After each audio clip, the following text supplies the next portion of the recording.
तो चलिए दोस्तों, सबसे पहले हम लोग इस न्यूज़ आर्टिकल के कुछ इंपॉर्टेंट वर्ड्स को डिस्कस कर लेते हैं। उसके बाद इस न्यूज़ आर्टिकल को पढ़ेंगे। तो देखिए, इंग्लिश का एक इडियम है, fall on def years. English के इस मुहावरा का अर्थ होता है अनसुना किया जाना। ठीक है ना। आप देखते हैं ना, बड़े बुजुर्ग लोग अच्छी अच्छी बातें हमें बताते रहते हैं और हम लोग क्या करते रहते हैं, अनसुना करते रहते हैं। तो उस सेंस में यह यूज हो सकता है, fall on def years. Sentence देख लीजिए। सेंटेंस करा, there request fell on def years, मतलब उनका जो रिक्वेस्ट था उसे क्या किया गया, तो अनसुना किया गया। गिड़गिड़ाता रहा बेचारा और उस पर ध्यान ही नहीं दिया। ठीक है। उसके बाद है स्लीट। इसका मतलब होता है बारिश और बर्फ का मिक्सचर। देखिए, हो सकता है आपके लिए ये नया चीज़ हो, लेकिन बहुत जगह ऐसा है संसार में जहाँ पर बारिश वगैरह भी होता रहता है, साथ साथ ही स्नोफॉल भी होता रहता है। तो उसे स्लीट होना कहा जाता है। और नाउन और वर्ब दोनों तरीक़ा से इसका यूज़ किया जाता है। जैसे रेन मतलब बारिश होता है और रेन मतलब बारिश होना भी होता है, उस तरीके से स्लीट मतलब नाउन और वर्ब दोनों तरीके से यूज होगा। इसे एक सेंटेंस बनाते हैं। सेंटेंस देखिए क्या कर रहा है, it has been sleeting for 2 days, मतलब 2 दिनों से स्लीट हो रही है। और स्लीट होगा तो क्या होगा, बारिश भी होगा और स्नोफॉल भी होगा। ठीक है। उसके बाद है एक वर्ड सीकर, बहुत ही कॉमन वर्ड है। और सीकर मतलब होता है खोजने वाला, मतलब खोज करने वाला। अब खोज करने का वाला का मतलब ये नहीं कि किस जगह खोज किसने किया है ना, इतिहास भूगोल वाला बात नहीं।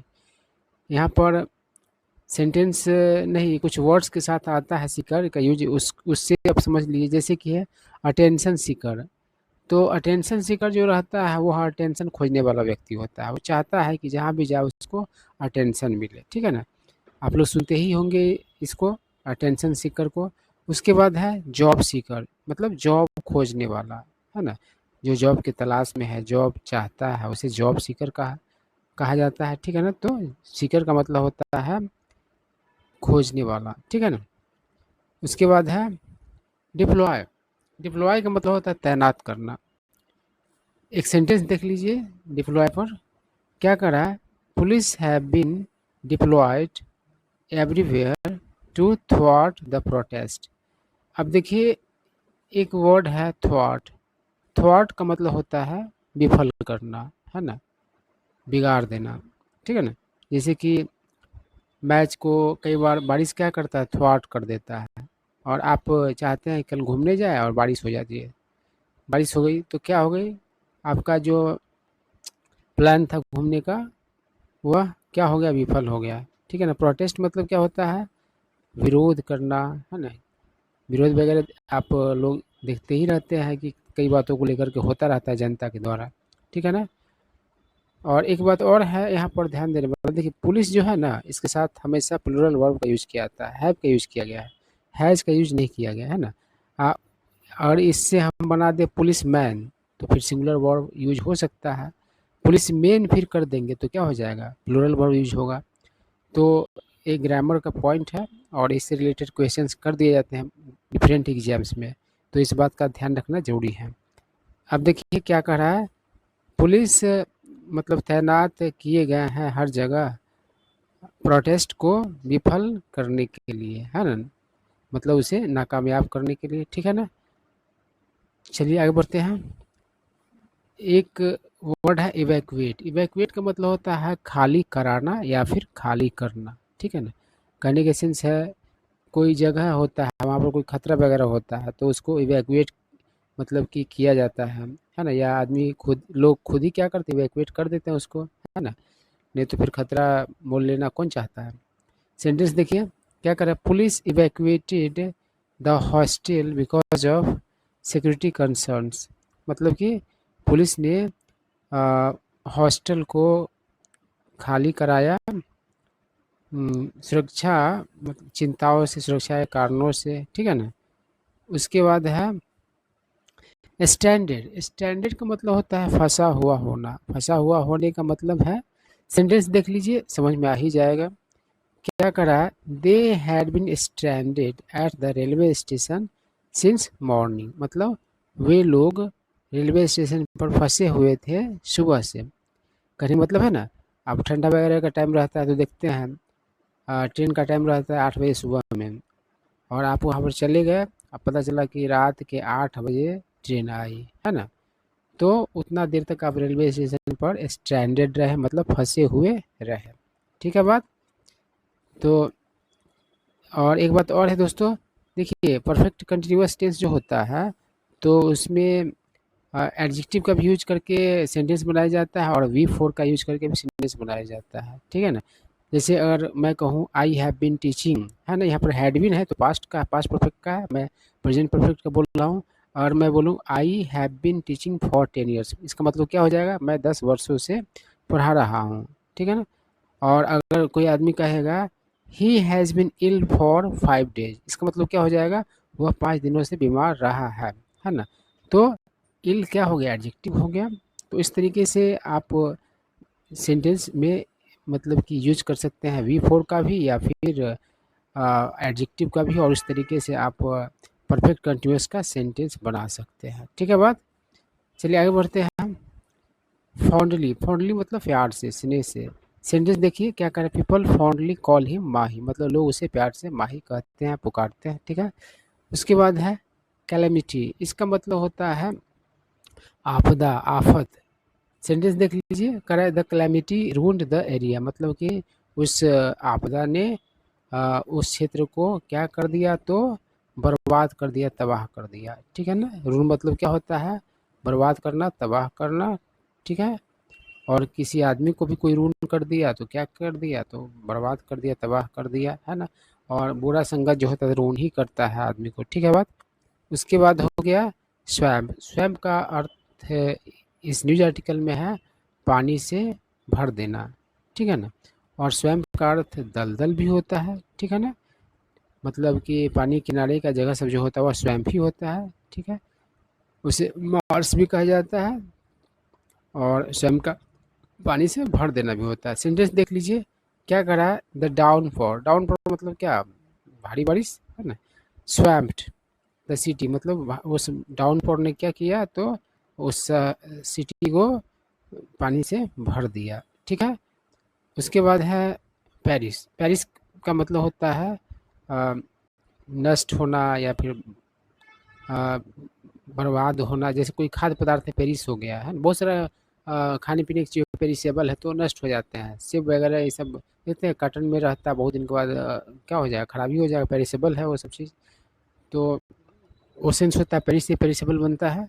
और पेरिस मतलब नष्ट हो जाना या मारा जाना भी होता है, मरना, दुर्घटना वगैरह में या फिर किसी आपदा वगैरह में पेरिस हो जाते हैं जीव जंतु मनुष्य सब। ठीक है ना। सेंटेंस देख लीजिए, क्या करा, many people and animals perished in the cyclone, मतलब उस साइक्लोन में अनेक लोग और जानवर सब क्या हुए, तो मतलब मारे गए, मर गए, यही सेंस है। उसके बाद चलिए हम लोग न्यूज़ आर्टिकल पढ़ते हैं और देखते हैं कि हमें और कौन-कौन से न्यू वर्ड सीखने को मिलते हैं। ठीक है ना। क्या करें, कश्मीर वाज रॉक्ड, देखिए रॉक का एक अर्थ तो होता है चट्टान, और यहाँ पर रॉक क्या किया है, तो वर्ब के तौर पर यूज हुआ है। और रॉक का मतलब होता है हिलना या फिर हिलाना, है ना। जैसे भूकंप आता है हिला के रख देता है धरती को। ठीक है ना। और कोई कहीं पर घटना वगैरह होता है तो उस एरिया को हिला के रख देता है ना। और देखिए समझ में आ जाएगा बात। कर Kashmir was rocked by a series of avalanches, avalanche जो होता है जिसको आप भूस्खलन मतलब हिमस्खलन कहते हैं, मतलब कि पहाड़ी एरिया में क्या होता है, पूरा बहुत रॉक वगैरह गिरता रहता है पहाड़ के किनारे किनारे, या फिर बर्फ वगैरह ये सब पूरा बड़ा बड़ा टुकड़ा सब गिरता है, तो एवलांस उसको कहा जाता है ना। हिमस्खलन कहा जाता है, इसका मतलब गिरने का ही अर्थ होता है। इन फेब्रुवरी 2005, अब देखिए क्या कर रहा है कि कश्मीर को, कश्मीर क्या हो गया था, हुआ क्या हुआ, तो रॉक हुआ। एक सिलसिला जो था, श्रृंखला जो था एवलांस का, उससे, और कब, तो फरवरी 2005 की बात है। इंतजामिया प्लीज़, प्लीज़ मतलब वो कृपया वाला प्लीज़ नहीं, प्ली, प्ली मतलब होता है PLEA, प्ली, प्ली मतलब होता है सीरियस रिक्वेस्ट। ठीक है ना। प्री मतलब सफाई भी होता है, गुहार भी होता है, तो रिक्वेस्ट आप कह सकते हैं। तो क्या इंतजामिया प्लीज, है ना। इंतजामिया किसी इंतजाम या वगैरह का वर्ड, इंग्लिश का वर्ड तो ये नहीं है, ठीक है ना। तो इस तरह का मतलब कि गुहार की बात है। टू विलेजर्स मतलब ग्रामीण के लिए living on the lower Pir Panjal slopes, यानी कि लोअर पीर पंजाल जो स्लोप्स है वहाँ के लोग रहने वाले लोगों के लिए मतलब कि रिक्वेस्ट था इंतजामिया, ठीक है ना।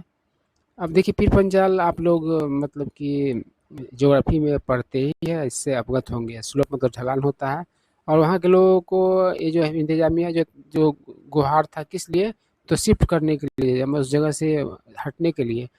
और कहाँ जाने के लिए, टू स्कूल हॉल्स में जाने के लिए, पॉलीक्लिनिक्स जाने के लिए, है ना। पॉलीक्लिनिक्स आप समझ ही रहे हैं, क्लिनिक से ही बना है। Had largely fallen on def years, तो बड़े पैमाने पर क्या हो गए, तो अनसुना कर दिए गए। लोग मालूम उस पर ध्यान ही नहीं दिया। कंसिक्वेंटली मतलब फलतः परिणाम स्वरूप hundreds of villagers and animals perished, यानी कि सैकड़ों विलेजर्स है ना और एनिमल्स क्या हुए, तो पेरिस हुए, मतलब खत्म हुए। The then Prime Minister Manmohan Singh, Home Minister Shivraj Patil and Congress President Sonia Gandhi landed at the snow-cleared Srinagar airstrip on February 28 to get a first-hand report। देखिए यहाँ पर कुछ वर्ड्स है, उसको हम लोग देख लेते हैं। एक है स्नो क्लियर्ड। स्नो क्लियर्ड का मतलब क्या हुआ, अगर बर्फ़ वगैरह कहाँ बहुत जम गया हुआ हो, वहाँ से बर्फ़ को हटाया गया हुआ, वही स्नो क्लियर्ड होगा। और एयर स्ट्रिप जो होता है, हवाई पट्टी होता है ना, अ, जहाँ पर मतलब लैंड वगैरह किया जाता है एयरक्राफ्ट का, है ना। कोई ज़रूरी नहीं है कि वो एयरपोर्ट है ही, जो मतलब कि बाहर कहीं पर भी जहाँ पर लैंड कराया जा सके, वो जो अ, मतलब कि ज़मीन होता है उसको एयर स्ट्रिप कहा जाता है। ऑन February 28 टू गेट जो भी ग्राउंड होता है जहाँ पर एयरक्राफ्ट को क्या क्या लैंड कराया जाता है, एयर स्ट्रिप कहा जाता है। फर्स्ट हैंड, देखिए फर्स्ट हैंड का मतलब क्या होता है, खुद के द्वारा अनुभव किया गया हुआ या खुद के द्वारा हासिल किया गया हुआ, ठीक है ना, ना कि किसी के द्वारा सुना गया। जैसे फर्स्ट हैंड इंफॉर्मेशन आप देंगे तो इसका मतलब क्या है, उस इंफॉर्मेशन को आपने किसी ने सुनाया नहीं है, कि फर्स्ट हैंड रिपोर्ट आप देंगे तो आप वहाँ पर देखे, खुद ही अनुभव किया है, तो वही चीज़ है। तो देखिए क्या कर रहा है कि प्रधानमंत्री मनमोहन सिंह उस समय के जो थे, होम मिनिस्टर शिवराज पाटिल थे उस समय के, और कांग्रेस अध्यक्षा सोनिया गांधी जो थी, वह क्या हुई, तो लैंड की स्नो को, है ना, क्लियर किया गया श्रीनगर एयर स्ट्रिप पर 28 फरवरी को, है ना। और 28 फरवरी को क्या होता है, राष्ट्रीय विज्ञान दिवस होता है, आप लोगों को मालूम ही होगा। तो क्यों पहुँचे थे ये लोग, तो to get a first hand report, यानी कि फर्स्ट हैंड रिपोर्ट मतलब वहाँ जा करके खुद ही वो लोग अनुभव किए कि वो क्या वहाँ का खबर था, हालचाल था उसको, ठीक है ना। आई क्या अगर एज द ऑफिशिएटिंग कॉप्स, देखिए इसको कॉप्स नहीं पढ़ा था, कॉर पढ़ा जाता है ना। थोड़ा सुनने में अजीब लग रहा है, लेकिन सही उच्चारण कॉर ही होता है, कॉर्प्स नहीं होता, पी नहीं उच्चारण किया था ना। तो कह रहा है कि पी और एस दोनों उच्चारण है, कि कॉर बोला था, ठीक है ना। तो कह रहा है as the officiating corps commander, देखिए ऑफिशिएट का अर्थ होता है इंचार्ज होना। तो जो ये जो है कॉर कमांडर जो था, जिसका इंचार्ज के तौर पे, है ना, आई वॉज टास्क्ड विथ, तो मतलब कि मुझे टास्क दिया गया विथ ब्रीफिंग द पीएम, मतलब पीएम को ब्रीफ करने का। और ब्रीफ का मतलब होता है किसी को जानकारी मुहैया कराना, जानकारी देना, ठीक है ना। ब्रीफ मतलब संक्षेप भी होता है, लेकिन यहाँ पर क्या है, जानकारी मुहैया कराना,